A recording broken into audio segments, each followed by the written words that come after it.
And we're joined now by Julie Oliver, a Democrat running for Congress in District 25. Thanks for joining us. Thank you for having me. So you ran against the incumbent Republican, Roger Williams, last time. Yes. Why run again? Because I think there are a lot of things facing our nation, including millions of our fellow Texans who can't afford to see a doctor, have no health insurance coverage. We have a burning planet and a climate crisis, and gun violence that claims the lives of thousands of Americans every year, leaving a lot of devastation and trauma for thousands more. So there's still work to be done, Phil. And did you learn anything from last time and not winning that you're doing differently this time? Absolutely. I think one of the things that is the most impactful in running a campaign is going out and meeting people where they are. And that is something I committed to when I ran last time. I'm fully committed to that again this time. I think the things that don't work necessarily in a congressional race is doing the TV ads, and especially in a 2020 presidential election, and we have a Senate race. There's going to be a lot of noise in the airways. And they can demonstrate that talking to somebody at their door will actually get them to vote, but showing a political ad on TV will not. So I think it's continuing to go where people are, all 13 counties that are in this district, and I've been many times. In fact, I think now we just pushed over the 60,000 mile mark on visiting different places in our district. Before you take on Roger Williams, you have to be someone in the Democratic primary, yes. Heidi Sloan. Yes. For a Democrat out there who's looking at the two choices, why you and not her? Well, I would say we did the work in 2018. Our campaign and the thousands of volunteers that signed on to this, we did the work. We moved something that was supposed to be a 20-point margin in Roger Williams' favor. We shaved 12 percentage points off of that, put it within striking distance. It is now on the top 18 U.S. House races that will flip, and we are going to flip it. We're going to send Roger Williams back to Weatherford, Texas, and if he has any issues, he can always call his Congresswoman, Kay Granger. But I think that's part of it. But I also think that in order to win this district, you have to be out in this district and not in Austin. So that means you have to go to Hamilton and Stephenville and Glen Rose and Burleson and Hillsborough and Lampasas and Killeen many times over. It's not a one and you're done. And that is something, again, our campaign has been committed to since day one, is visiting people where they are in the communities in which they live and listening to their concerns. And there's only going to be so much time as a Congress member if you win.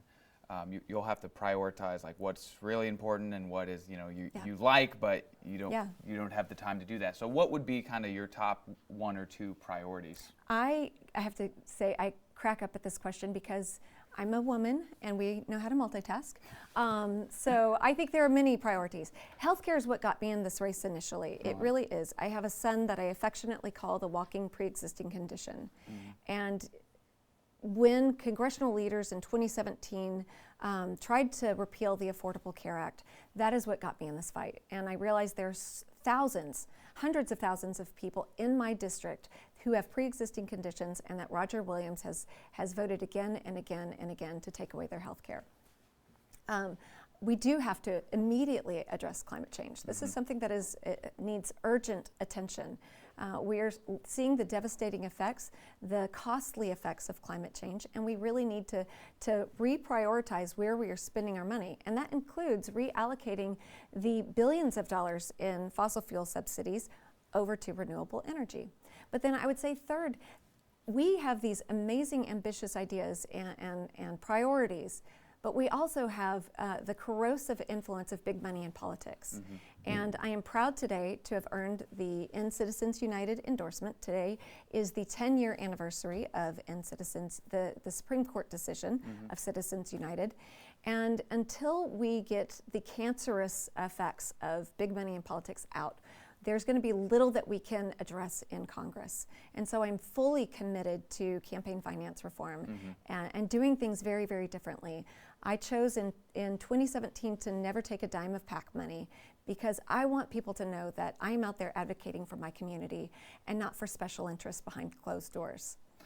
Let's talk about healthcare first. What do you see as a major problem with what the system is like now, and what would you like to see as a solution? Yeah.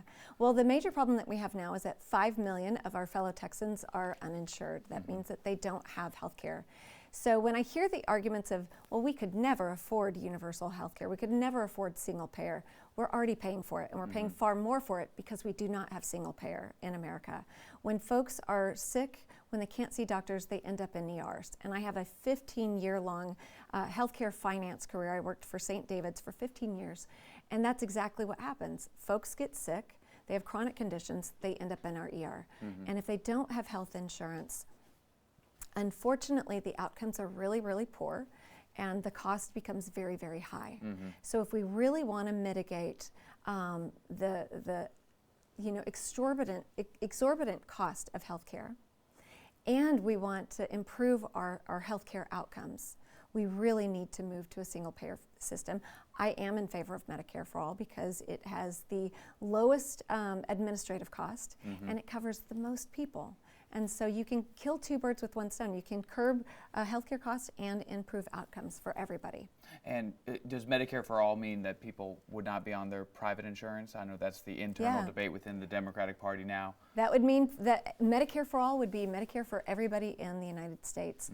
And for the folks who are like, well, I want the choice of having an insurance company, I so far have not met anybody who has the choice of which insurance company their employer picks for them. I so far have never met anybody who has the choice of when their insurance or when their employer changes insurance companies. And I've never met anybody yet who has the choice of how much their employer is going to pay versus how much the employee is going to pay.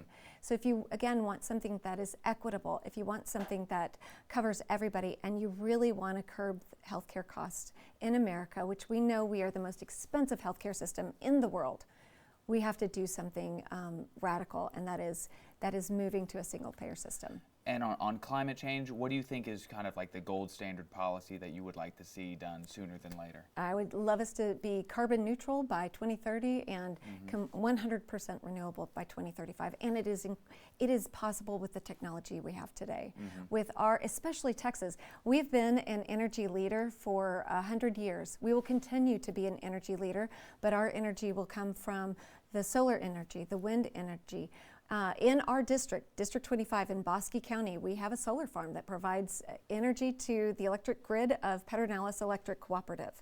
We could do that throughout our district and not only move to 100% renewable energy, we can also create jobs in the meantime that are high-paying jobs. I mean, you're talking about jobs of installation, maintenance jobs, and also retrofitting. So we can become just an incredible lead the world in not only renewable energy, but in job growth and improving our economy. What's the mechanism, or one or two mechanisms, to get from where we are now to more solar, more wind? Well, that's a great question, and I think one of the things that we have to address is the amount of money that we're spending subsidizing the fossil fuel industry, and it is billions of dollars annually.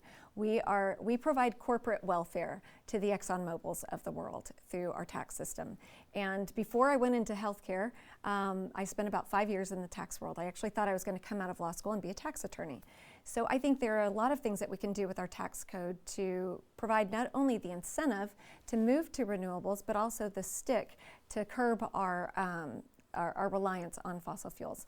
I am in favor of a carbon fee and dividend. And what that would provide everybody is there would be a carbon fee at the generation of carbon. It would be dividended out equally among every household. So for the households that are starting to curb their carbon usage, they would see more in their paychecks or more in their income every month than those who choose not to curb their carbon consumption. And it really leaves the choice in the hands of the consumer. So I think that those are some ways that we can tackle this head on and meet the challenges that we are facing in a very timely fashion. And then for campaign finance, I mean, with Citizens United saying, money is speech, and you can't, put guardrails or many guardrails. You can't stop people from spending their money in these campaigns.